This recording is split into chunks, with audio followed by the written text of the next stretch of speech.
1월 7일 목요일 말씀 묵상 시작하겠습니다. 안녕하십니까? 한승아 목사입니다. 오늘 우리가 함께 나눌 본문은 누가복음 3장 1절부터 14절까지입니다.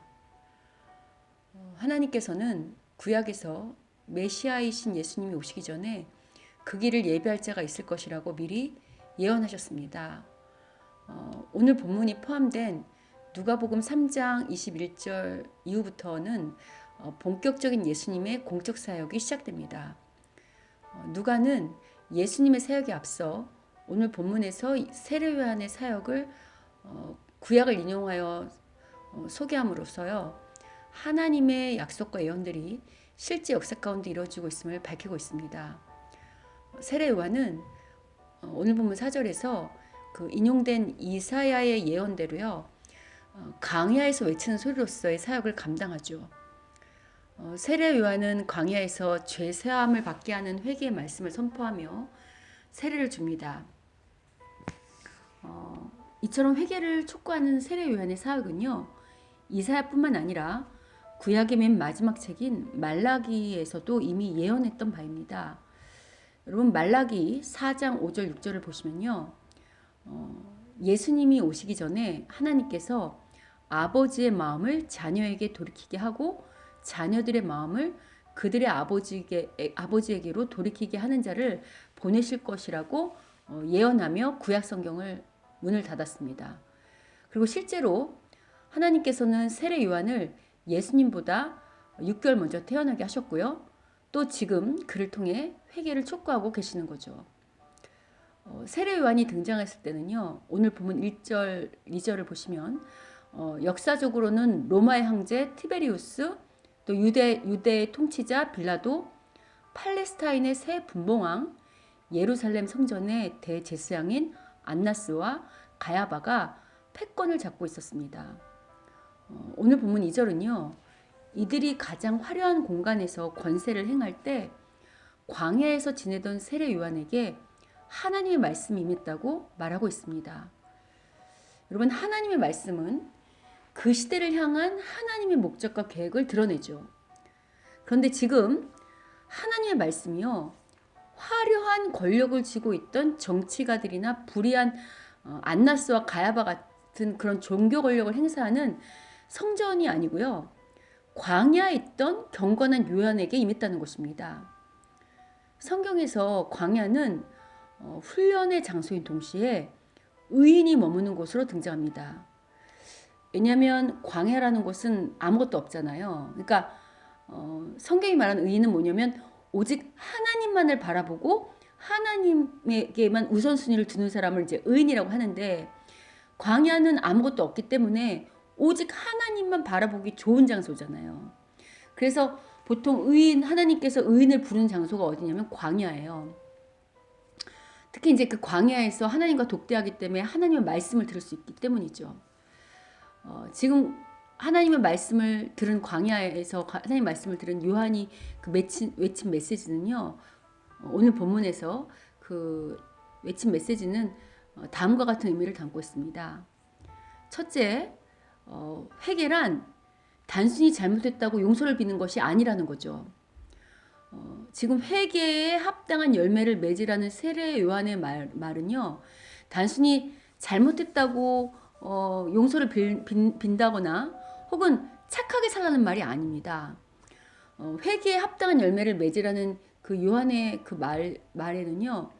하나님 보시기에 옳지 못한 삶의 태도와 습관이 있다면 그것들을 하나님 보시기에 합당한 삶의 모습으로 바꾸라는 거죠. 둘째, 회개는 이웃에 대한 긍휼과 사랑 또 정의와 공의로 드러난다는 것입니다. 옷 2벌 가진 자가 옷 없는 자에게 나눠주는 행위, 또 먹을 것이 있는 자가 없는 자에게 나눠주는 행위는요.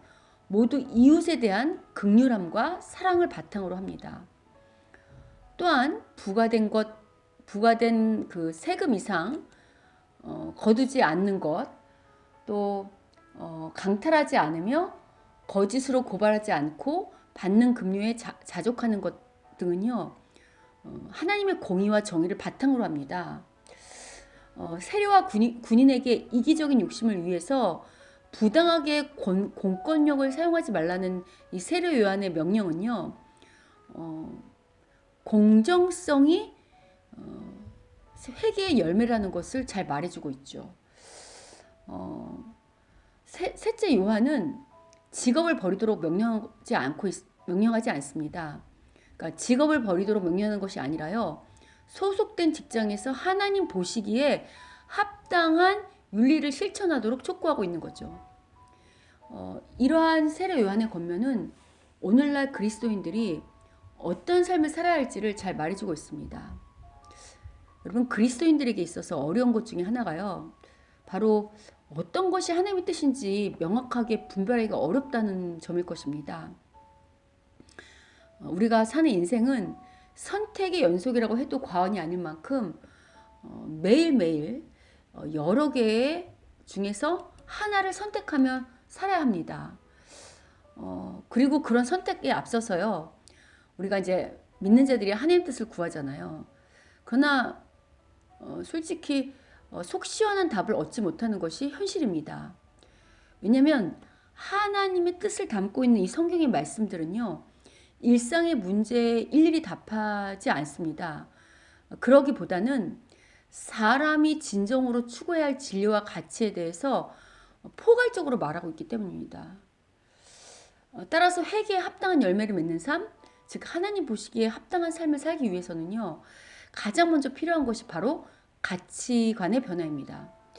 이 가치관의 변화라는 말을 좀 쉽게 하면요, 우리가 가장 가치 있게 여겼던 것들에 대한 순위를 다시 매겨한다는 것입니다. 여러분, 제가 잠깐 시간을 드릴 테니까 지금 여러분이 가장 중요하게 생각하는 것이 무엇인지 한번 정직하게 답해 보십시오. 답해 보셨습니까? 여러분이 가장 중요하게 여기시는 게 무엇입니까?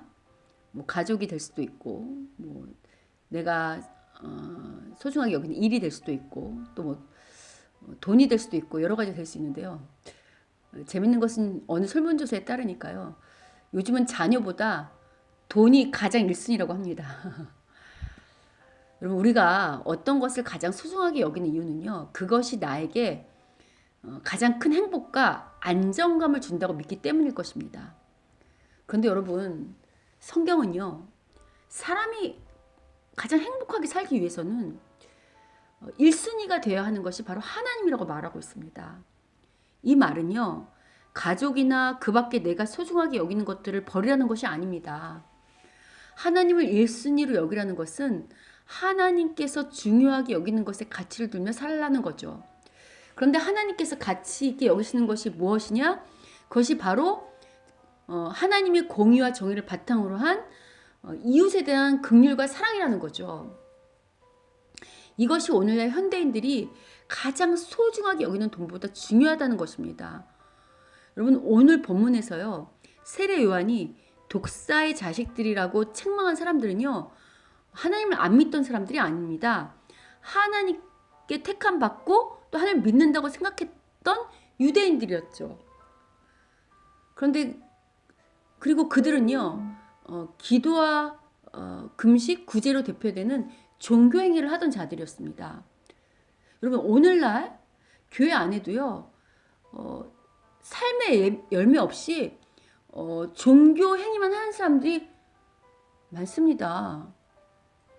물론 예배, 기도, 구제와 같은 경건의 시간들은 분명히 중요합니다. 그러나 이런 그런 경건한 종교 활동을 하는 목적은요, 단순히 어떤 종교 활동으로 끝나는 것이 아니고요, 삶의 어떤 문제에 직면했을 때 이제 내가 어떤 걸 선택해야 되잖아요. 그럴 때 이기적인 나의 욕심이 원하는 것을 선택하는 것이 아니라요, 설사 내게 손해가 된다 할지라도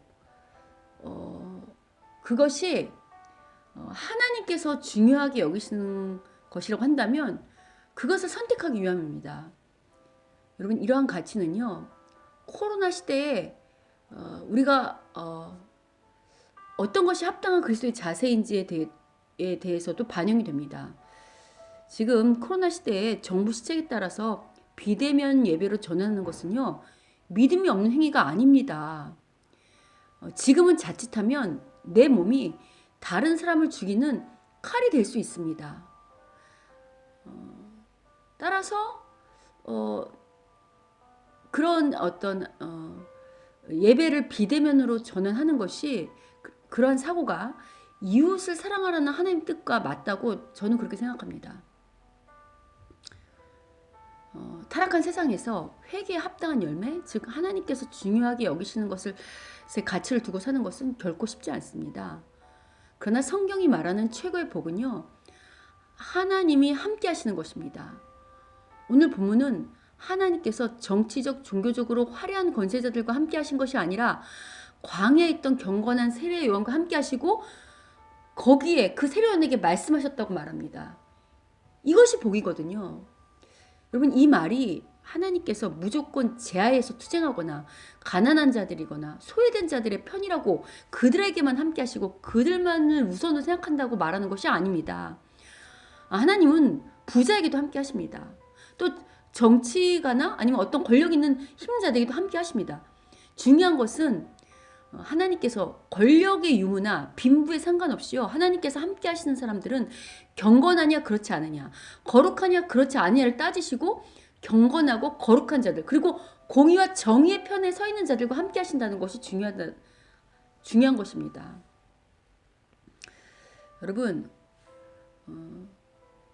우리가 정말 하나님과 한편이 되기 위해서, 하나님이 함께 하신 자가 되기 위해서, 우리가 또 경건한 삶을 살기 위해서 혹시 하나님 때문에 세상에서 좀 더 많이 가지지 못하고 양보하며 산다고 해서, 그래서 내게 좀 손해가 난다고 해서요, 실망하지 말자고요.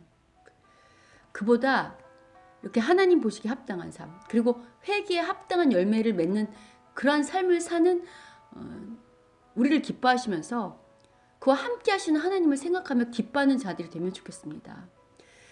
하나님께 박수 받는 것을 가장 중요한 가치로 여기는 자들이 될 때요, 우리 역시 독사의 자식들이라는 책망에서 벗어날 뿐만 아니라 하나님께서 귀하게 여기는, 그리고 하나님께서 사용하는 세례 요한처럼 들어서 쓰임 받는, 그리고 이 시대에 하나님의 말씀을 삶으로 증언할 수 있는 그런 사람들이 될 수 있지 않겠습니까? 여러분, 그게 정말 가치 있는 일이고 그게 정말 복된 일입니다. 여러분, 우리가 정말 이렇게 가치 있는 일에 우리 인생을 드릴 수 있는 우리 모두가 되기를 소원합니다.